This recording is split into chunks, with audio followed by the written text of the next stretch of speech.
Iran અને Israel વચ્ચે ચાલી રહેલા યુદ્ધના પગલે આંતરરાષ્ટ્રીય કોમોડિટી માર્કેટમાં અસ્થિરતા વધી રહી છે, જેના સીધા પ્રભાવ રાજકોટ સહિત સ્થાનિક બજારોમાં પણ જોવા મળી રહ્યા છે. સલામત રોકાણ તરીકે ગણાતા સોના અને ચાંદી તરફ રોકાણકારોનો વળાવો વધતા બંને કિંમતી ધાતુઓના ભાવમાં નોંધપાત્ર વધારો થયો છે. ચાંદીનો પ્રતિ કિલો ભાવ બજાર બંધ વખતે અંદાજે 2.70 લાખ રૂપિયા હતો, જે વધીને 2.95 લાખ રૂપિયા સુધી પહોંચી ગયો છે.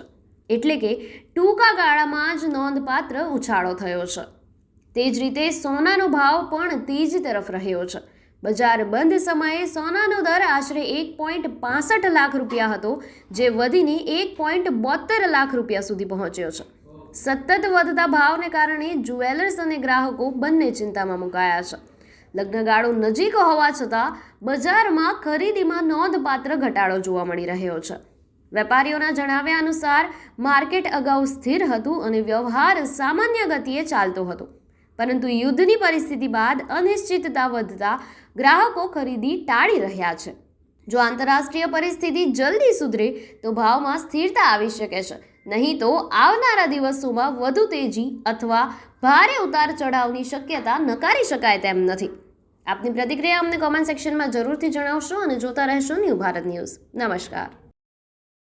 સોના ચાંદીના ભાવમાં જે સ્ટેબલ માર્કેટ અત્યારે 2,40,000 થી 60,000 લગભગ એક મહિના ત્યાં સ્ટેબલ હતું.